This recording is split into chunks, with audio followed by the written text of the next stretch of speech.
말씀 찾아보겠습니다. 하나님 말씀은 누가복음 3장 1절에서 6절 말씀입니다. 누가복음 3장 1절에서 6절 말씀, 우리 신약성경 91페이지 정도에 있습니다. 누가복음 3장 1절에서 6절 말씀,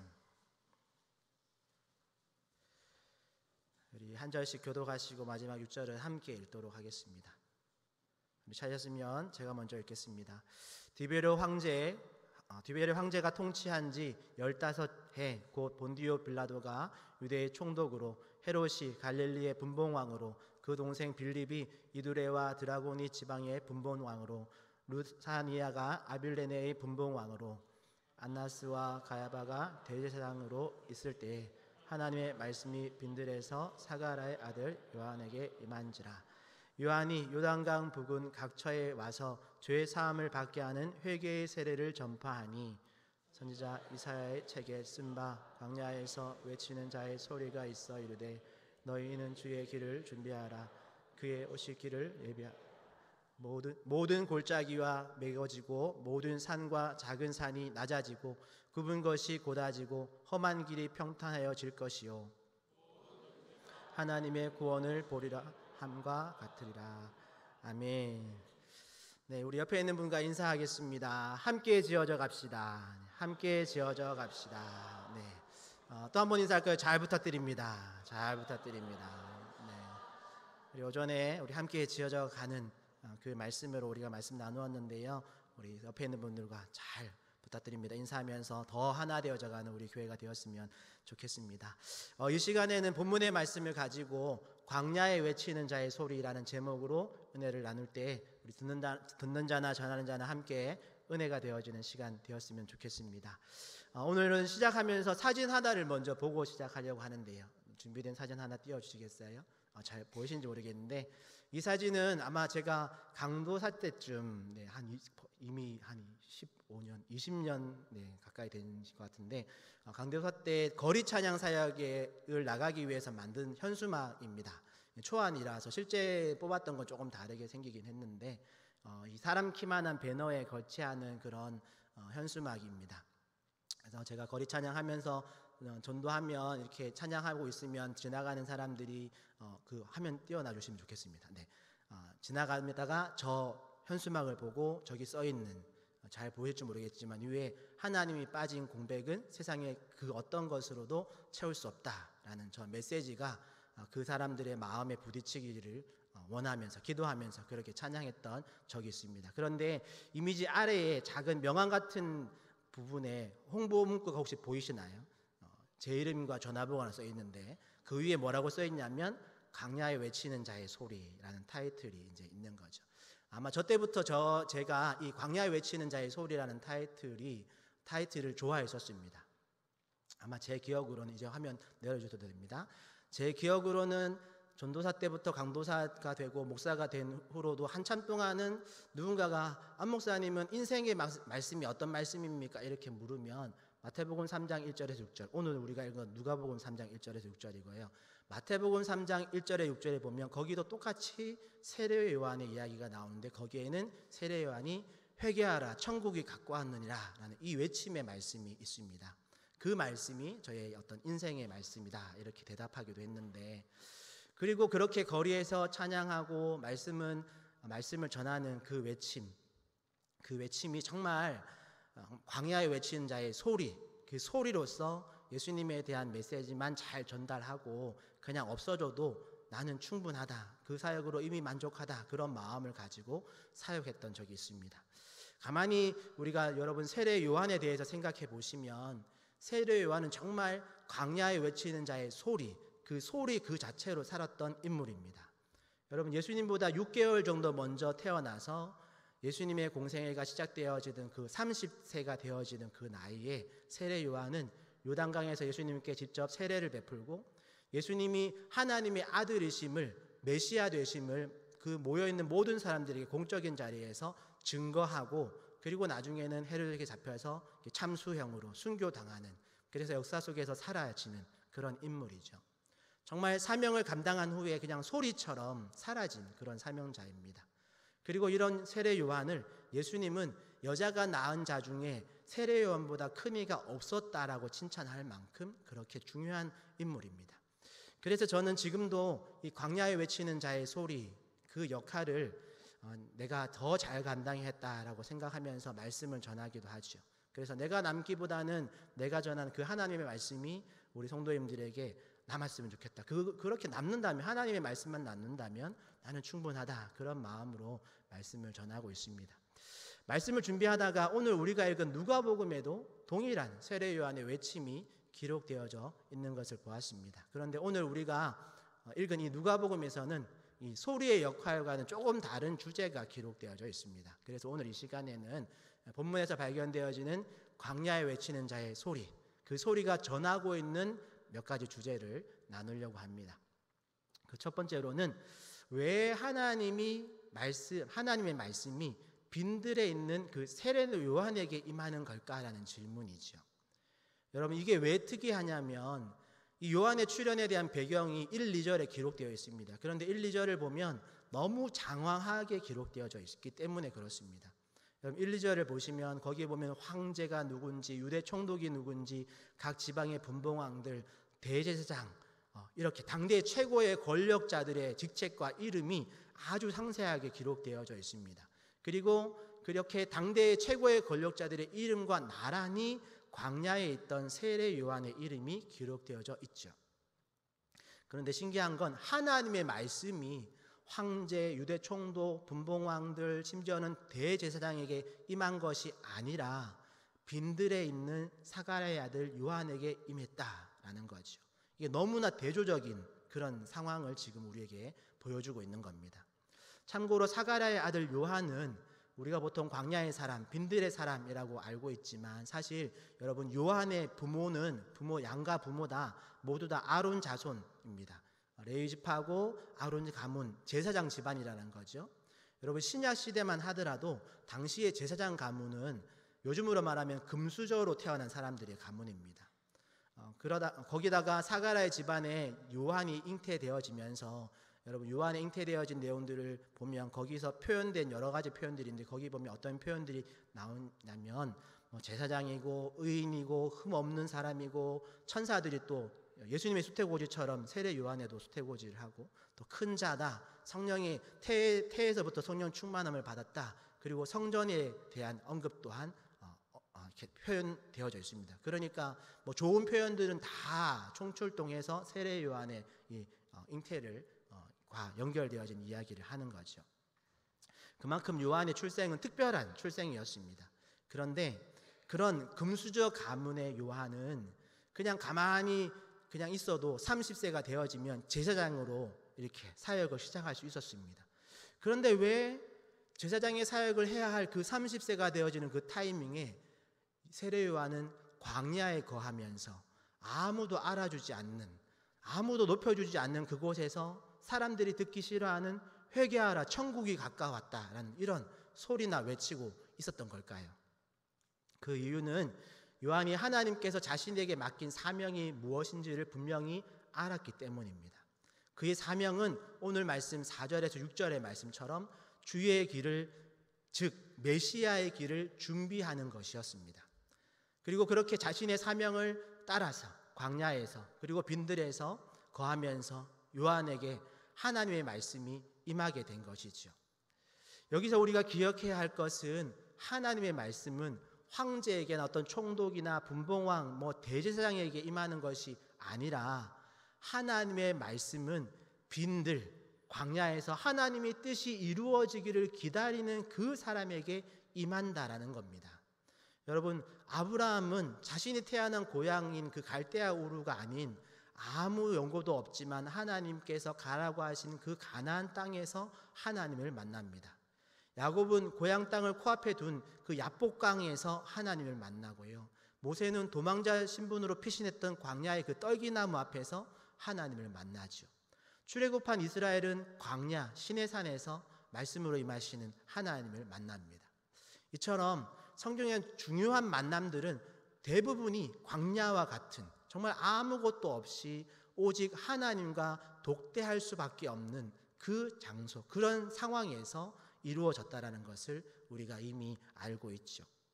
그러니 하나님은, 또 하나님의 말씀은 광야 같은 상황에서 또는 광야 같은 그 빈 마음에 찾아오시는 줄 믿습니다. 정말 낮은 마음, 가난한 심령에 하나님의 말씀이 임하는 줄 믿습니다. 그러면 왜 황제가 사는 그 왕궁에 임하지 않고, 총독이 사는 그 대도시에 임하지 않고, 대제사장이 있던 그 성전에 임하지 않고 빈들에 있던 요한에게 성령이 임하는 걸까요? 그것은 우리의 마음이 너무나 많은 것으로 가득 차 있으면 하나님의 말씀을 받을 수 있는 상태가 되지 못하기 때문입니다. 그래서 예수님은 이 마태, 마가, 누가복음에 동일하게 낙타가 바늘귀에 들어가는 것이 부자가 하나님의 나라에 들어가는 것보다 쉽다라고 말씀하신 거죠. 부자, 즉 우리가 많은 것을 가진 자는 그 많은 것을 내려놓지 못하기 때문에, 하나님을 붙들 수 있는 그 손이 없기 때문에 그 마음에는 하나님을 모실 공간이 없는 거죠. 교만한 마음, 그 높아진 마음에는 하나님의 말씀이 들어올 공간이 없는 겁니다. 우리 마태복음 5장 3절 말씀, 잘 아는 말씀인데 같이 한번 읽어볼까요? 시작. 심령이, 아멘. 여러분, 심령이 가난한 자에게 천국이 임하는 겁니다. 마음이 부유해서 많은 것을 가진 자에게는 그 마음에 천국이 임할 공간이 없는 거죠. 그러기에 오늘 우리는 이 부분을 잘 생각해 봐야 합니다. 여러분, 만약 여러분도 세례 요한과 같이 하나님의 말씀이 내 마음에 임하는 것을 원하신다면, 우리는 우리의 마음을 광야와 같이, 그런 빈들과 같이 우리의 마음에 있는 많은 것들을 조금은 비워내야 될 줄 믿습니다. 때로는 많이 비워내어야 될 줄 믿습니다. 때로는 우리의 상황과 환경을 광야와 같이 만들어야 할 때도 있을 수도 있습니다. 아니, 때로는 하나님께서 우리를 광야로 내모실 때도 있습니다. 그리고 우리의 심령을 정말 가난하게 만드실 때도 있습니다.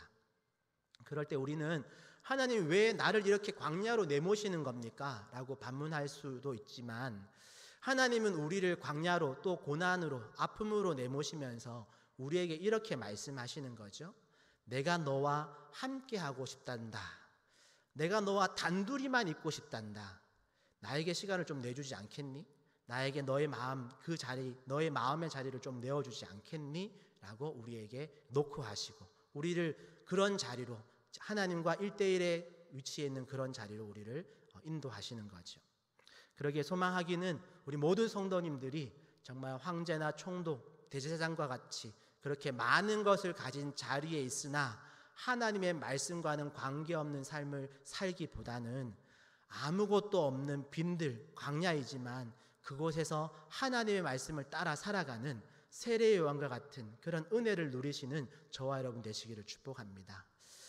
여러분, 혹 마음이, 또 혹 내가 처한 상황이 광야 같은 그런 고난의 현장이라면 여러분 그곳에서 여러분 기대하십시오. 하나님의 말씀이 곧 임하실 겁니다. 그곳에서 하나님과 더 깊은 사귐을 가지는 은혜를 누리게 되실 겁니다. 그러기 위해서는 우리가 그 빈 마음에, 그 광야 같은 자리에서 하나님을 바라보시고 하나님을 기대하시는, 하나님께 기도하시는, 그래서 우리 찬양의 가사처럼 날이 저물어 갈 때, 빈들에서 거닐 때, 그때가 바로 하나님의 때다, 하나님의 말씀이 임하는 때다라는 것을 믿으시는, 그리고 그런 놀라운 경험들을 하시는 저와 여러분들 되었으면 좋겠습니다. 다음으로 다룰 주제는 이렇게 광야에 임한 하나님의 말씀을 따라서 우리가 해야 할 일이 있다라는 거죠. 광야에서 해야 할 일이 무엇일까요? 그것은 바로 주의 길을 준비하는 것입니다. 이 두 번째 주제를 다루기 전에 오늘 요한이 인용한 이사야서 40장 1절에서 5절 말씀을 함께 읽어보려고 하는데요. 누가복음 3장 4절에서 6절 말씀이 이사야서 40장 3절 5절 말씀 동일한 말씀인데, 이사야서 40장 1절 2절도 너무 중요해서 이사야서 40장 1절에서 5절까지 말씀 화면 띄워주시면 우리 함께 한번 같이 읽겠습니다. 1절에서 5절까지 시작. 너희의 하나님이 이르시되 너희는 위로하라. 내 백성을 위로하라. 너희는 예루살렘의 마음에 닿도록 말하며 그것에게 외치라. 그 노역의 때가 끝났고 그 죄악이 죄로 말미암아 여호와의 손에서 벌을 배나 받았느니라 할지니라 하시니라. 외치는 자의 소리여 이르되 너희는 광야에서 여호와의 길을 예비하라. 사막에서 우리 하나님의 대로를 평탄하게 하라. 골짜기마다 도두어지며 산마다 언덕마다 낮아지며 고르지 아니한 곳이 평탄하게 되며 험한 곳이 평지가 될 것이요 여호와의 영광이 나타나고 모든 육체가 그것을 함께 보리라. 이는 여호와의 입이 말씀하셨느니라. 아멘. 여러분, 참고로 이사야서는 66장으로 되어져 있습니다. 그리고 어떤 신학자는 이사야서가 이 66권의 성경의 구조와 매우 닮았다라고 말합니다. 왜냐하면 39장까지는 점진적으로 이 죄악이 쌓여가고 하나님의 경고가 이렇게 쌓여오다가 40장에 오늘 우리가 읽은 외치는 자의 소리가 있죠. 그리고 그 외치는 자의 소리를 기점으로 마지막 66장까지는 회복과 소망을 다루고 있기 때문입니다. 마치 39권의 구약 성경의 이야기가 끝나고 40번째 성경의 책인 마태복음에서 예수님이 등장하시는 것처럼, 그런 의미에서 이 광야에 외치는 자의 소리가 아주 중요한 전환을 이루는 거죠. 주의 길을 예비하라. 그의 오실 길을 곧게 하라. 모든 골짜기가 메워지고 모든 산은 낮아지고 굽은 길이 곧아지고 험한 길이 평탄해질 것이요 라는 이 말씀은 너무 중요한 전환점이 되어지는 말씀입니다. 그리고 이렇게 상황이 반전되어져서 도달하는 결과가 뭐냐면 바로 우리가 읽으신 모든 육체가 하나님의 구원을 보리라 라는 말씀이죠. 자, 여기서 퀴즈를 하나 내려고 합니다. 아마 구약의 사람들은 이사야서 40장 6절의 말씀, 이 모든 육체가 하나님의 구원을 보리라는 이 말씀에 대해서 그 말씀이 무엇을 의미하는지를 몰랐을 겁니다. 그런데 오늘 우리는 신구약을 다 보고 있는 우리는 충분히 알 수 있는 이야기입니다. 그러니까 질문 한번 해볼게요. 여러분 한번 대답해 보십시오. 여러분, 오늘 본문에서 본 모든 육체가 구원을 본다라는 말의 무엇을 말하는 걸까요? 마음속으로 대답하고 계시죠? 네. 질문을 조금 더 구체화시키면 이 모든 육체가 구원을 본다라는 건 누구를 보게 될 거란 말인가요? 네, 맞습니다. 바로 예수님을 보게 될 것이다라는 말입니다. 그리고 예수님의 그 십자가의 구원의 역사를 보게 될 것이다라는 말입니다. 그러니 이사야가 예언하고 그 예언이 세례 요한의 이 광야에 외치는 자의 소리로 성취되고 그렇게 성취된 구원을 보게 되는 일은 바로 예수님의 등장에 대한 이야기이죠. 세례 요한은 예수님의 등장을 준비하면서 예수님의 오실 길을 곧게 하는 사명을 감당했던 겁니다. 그리고 이 예수님의 등장이 아주 중요한, 신구약의 아주 중요한 전환점의 역할을 하는 거죠. 그런데 여기서 우리가 조금 더 생각해 볼 것이 하나 있습니다. 사실 저도 그냥 오늘 이 말씀을 읽고 지나갈 때 예수님이 오시면 골짜기 같았던 그 척박했던 내 인생의 문제가 다 메워지고 정말 산 같았던 그런 어려움들이 다 깎여나가고 꼬였던 그런 관계들이 그냥 쫙 펴지고 험난한 그런 삶이 평안해질 것이다 라는 그런 소망으로 가득 차서 이 말씀을 읽었습니다.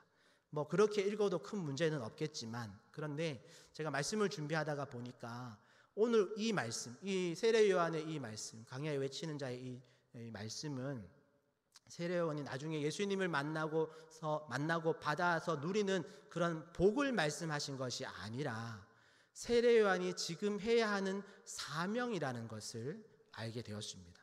여러분 생각해 보십시오. 우리가 세례 요한의 이야기 잘 알지 않습니까? 여러분 성경책 펴고 계시니까 그 세례 요한 이야기 조금만 뒤로 더 읽으면, 여러분 세례 요한이 예수님을 만나고 나서 그의 삶에 엄청난 변화가 일어났나요? 꼬였던 그런 관계가 다 펴졌나요? 그의 산과 같은 그런 문제들이 낮아졌나요? 골짜기 같은 그런 환경들이 메워졌습니까? 아니죠. 세례 요한에게 변한 건 없었습니다. 오히려 예수님을 만나고 나서 예수님이 등장하신 이후로 세례 요한은 그마저 가지고 있던 그런 대중적인 인기도 예수님께 다 넘겨드렸습니다. 그리고 나중에는 헤롯이 예수님은 차마 건드리지 못해서 세례 요한을 죽여버리지 않습니까? 이처럼 세례 요한은 예수님을 만나고 그의 삶이 꽃길로 쫙 뻗은 어떤 대로로 바뀌지 않았습니다.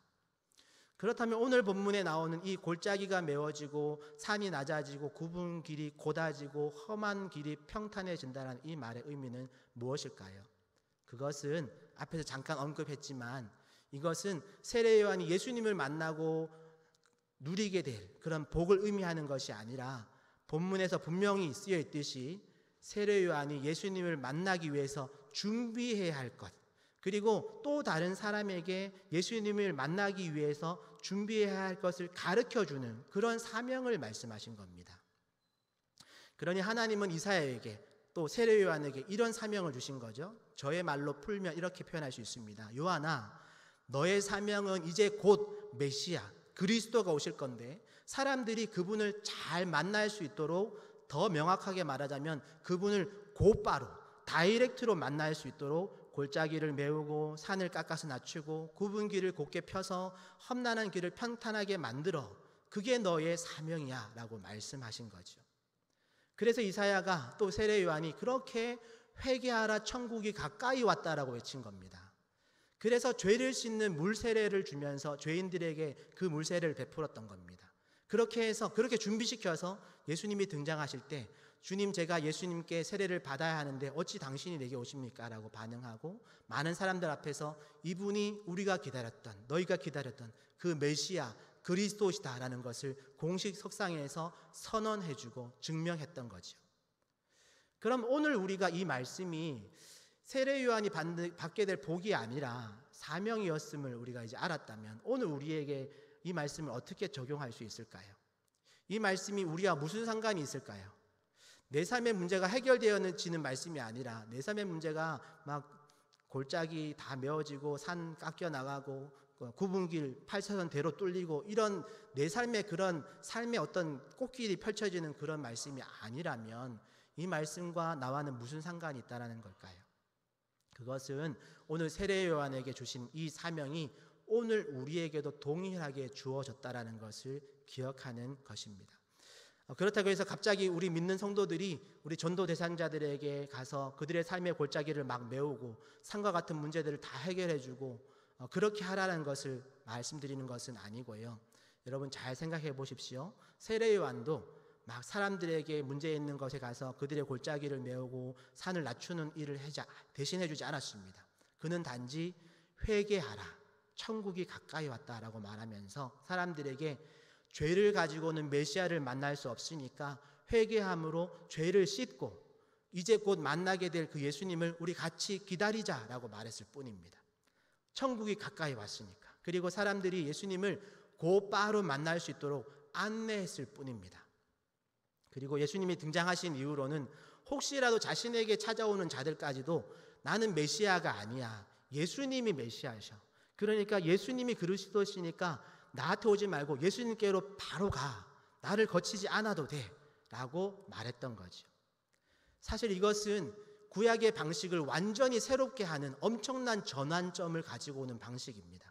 다르게 적용하면 세례 요한이 예수님의 등장을 알리는 이 사명은, 세례 요한의 이 예수님을 등장을 알리는 이 사명은 구약의 어떤 율법, 제사들, 어떤 절기들, 나중에는 성전까지도 마치 하나님께로 가는 길에서 만나는 이런 수많은 골짜기나 산이나 굽은 길, 험난한 길처럼 여겼던 그 구약의 많은 것들을 메우고 낮추고 곧게 하고 평탄하게 해서 하나님께로 곧바로 도달할 수 있게 되었다라는 것을 알리는 그런 사명입니다.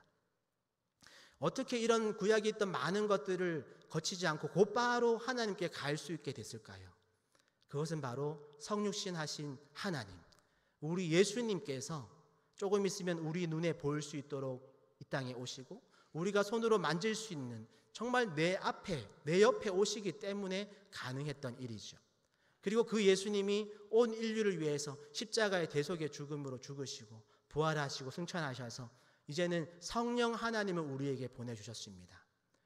그러니 우리는 예수님 이후로 골짜기가 메워지고 산들이 낮아지고 이 굽은 길이 곧아지고 험한 길이 평탄하게 된 그런 시대를 살고 있는 겁니다. 즉 하나님께로 우리가 곧바로 갈 수 있는 그런 시대를 살고 있다라는 겁니다. 그리고 세례 요한의 사명도 오늘 우리의 사명도 동일한 사명입니다. 우리는 이제 곧바로 하나님께 직통으로 기도할 수 있다라는 것을 우리가 알고 그렇게 살아갈 수 있고 그런 소식을 전할 수 있게 됐다라는 거죠. 내가 복음을 듣고 죄를 회개하며 또 믿음으로 그걸 받아들이기만 하면 우리는 또 너는 곧바로 하나님의 자녀가 될 수 있다라는 이 말을 우리가 해줄 수 있는 시대에 살고 있다는 겁니다. 구약 시대에는 수많은 제사법, 율법, 절기, 그런 절기 때나 성전에 한번 올라가서 예배 드릴까 말까 했지만 예수님을 만난 이후로는 이제 우리는 어디서나 예수님을 곧바로 만날 수 있습니다. 또한 예수님께 언제나 기도할 수 있습니다. 더 이상 예수님을 만나러 가는 길에 골짜기나 산이나 굽은 길이나 험한 길은 없습니다. 예수님께서 십자가에서 대속의 죽음을 통해서 우리 잘 알듯이 성막의 휘장을 위에서 아래로 찢으시면서 자신의 육체를 찢으시면서 우리가 하나님께로 나아가는 길을 직통으로 뚫어 놓으신 줄 믿습니다. 이것이 우리가 전하는 또 세례 요한의 사명이었고 오늘 우리가 전해야 되는 복음의 사명인 줄 믿습니다. 말씀을 정리해 보면 하나님의 말씀은 황제나 총독이나 분봉왕, 대제사장이라는 그런 직분 때문에 임하는 것이 아니었습니다. 하나님의 말씀은 막 분주한 마음, 세상의 온갖 것으로 가득 찬 그 마음에 임하지 않습니다. 그러면 하나님의 말씀은 어디에 임합니까? 광야와 같은 빈 마음, 가난한 마음에 정말 하나님이 아니면 안 됩니다. 하나님 도와주십시오. 내가 하나님만 의지합니다. 그렇게 하나님만 찾는 그 마음에 하나님의 말씀이 임하는 줄 믿습니다. 그 가난한 심령에 천국이 임하는 줄 믿습니다. 하나님은 우리가 함께 예배하는 이 시간에도 하나님께서 일대 다수로 하나님을 만나기를 원하는 것이 아니라 하나님과 내가 또 하나님과 여러분, 더 정확하게 말하면 하나님과 당신이 1대1로 대면하며 만나기를 바라십니다. 우리는 하나님 말씀 앞에 친구랑 같이 손잡고 서는 것이 아니라 하나님과 내가 1대1로 하나님의 말씀을 듣고 묵상하고 읽고 그 말씀을 따라가는 그런 삶을 살아가기를 원하신다라는 것 우리가 잊지 마시고 꼭 그 말씀처럼 살아가는 저와 여러분 되었으면 좋겠습니다. 그러니 하나님을 더 알아가고 싶다면 여러분, 하나님의 임재를 더 경험하고 싶다면 여러분 광야로 나가십시오. 이거 광야로 나가라는 말은 막 밖에 나가서 아무도 없는 어떤 장소적인 광야를 말하는 것을 넘어서 그런 장소와 그런 공간이 있다면 그런 곳에 가셔도 좋겠죠. 그런데 그런 장소를 넘어서 우리의 마음 그리고 우리의 주변의 상황과 환경들을 오직 하나님 한 분만 바라볼 수 있는 그런 마음으로 그런 상황으로 여러분 만들어 가셔야 됩니다. 그럴 때 하나님과 더 깊은 교제, 더 깊은 만남을 가질 수 있습니다. 그리고 그렇게 세례 요한을 만나주신 하나님께서 세례 요한에게 그리고 오늘 우리에게 맡기신 사명이 있다는 것 기억하십시오.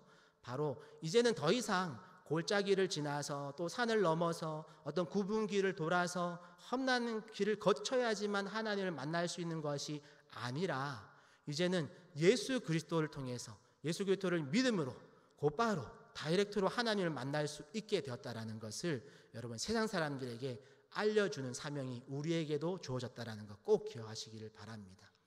여러분 구원의 이 기쁜 소식을 이 복음을 우리가 듣고 믿음으로 받아들이면 성령 하나님께서 곧바로 우리 영혼에 우리의 마음에 임재하셔서 그 영혼을 하나님의 자녀로 삼아주심을 믿으시기를 바랍니다. 예수님께서 직접 이 시대를 그런 시대를 열어놓으셨습니다. 이사야 선지자를 통해서 예언하게 하시고 세례 요한으로 하여금 길을 준비하게 하셔서 예수님이 이 땅에 오심을 통해서 우리는 이제 곧바로 예수님을 만나고 하나님께로 나아갈 수 있는 길이 열려졌습니다. 더 이상 어떤 것도 우리와 하나님의 사이를 막아설 것이 없습니다. 어떤 중보자도 우리에게 필요하지 않습니다. 오직 예수 그리스도만으로 우리는 하나님께 직접 나아갈 수 있는 복의 시대를 살고 있습니다. 그러기에 이 기쁜 소식을 세례 요한이 광야에서 외친 것처럼 저와 여러분들도 세상에서 외치는 그런 저와 여러분 되시기를 축복합니다. 특히나 광야와 같은 그런 환경에 있고 빈들과 같은 그런 마음에 머물러 있는 자들을 여러분 보신다면 여러분 그들에게 찾아오신 예수님 정말 나에게도 찾아오셨던 그 예수님이 또 다른 광야에 있는 그 사람들에게도 또 다른 죄악의 골짜기에 있는 골짜기에 헤매고 있는 그 사람들에게도 정말 더 이상 거기 헤맬 필요 없이 곧바로 예수님께 나아가서 예수님을 나의 구주로 모시고 구원에 이르는 그런 놀라운 복의 길이 있다라는 것을 알려주는 그런 저와 여러분 되시기를 축복합니다. 여러분 새학기를 시작했습니다. 아이들은 새학기를 시작했고 이제 봄이 성큼 다가왔죠. 그리고 3월 달부터 2주 동안 강구하고 있습니다. 전도 폭발, 70인 전도대, 또 예배 마치고 주일 전도대, 새소식반, 각종 훈련들을 통해서 우리가 복음을 접할 수 있는 기회, 또 복음을 전할 수 있는 기회가 새롭게 시작되었습니다. 여러분, 이 좋은 봄날에 우리도 하나님께 곧바로 나가는 그런 은혜를 누리시기를 축복합니다. 또 심령이 가난한 우리에게 하나님의 말씀인 천국이 임하였던 것처럼 여러분, 말씀이 들려지고 또 회개함으로 우리의 마음을 우리가 정결하게 하고 우리의 마음의 말씀을 우리가 잘 담는다면 그 말씀이 우리를 복음의 사람으로 이끌어 가실 줄 믿습니다. 그리고 나에게서 더 나아가서 이제 내가 또 다른 누군가에게 이 좋은 소식을 전하는, 그래서 우리 모두가 광야에 외치는 자의 소리에 이 사명을 감당하는 그런 저와 여러분들 되었으면 좋겠습니다. 그래서 6절의 말씀처럼 모든 육체가 하나님의 구원을 보는 이 놀라운 역사가 이제 곧 앞으로 점점 더 많이 일어나길 축복합니다. 우리 구미 강동교회가 이 시대에 정말 주의 길을 예비하는 주의 길을 준비하는 교회로, 주님 다시 오심을 예비하는 그런 교회가 되기를 예수님의 이름으로 축복합니다. 그런 마음으로 이 시간 함께 힘차게 찬양했으면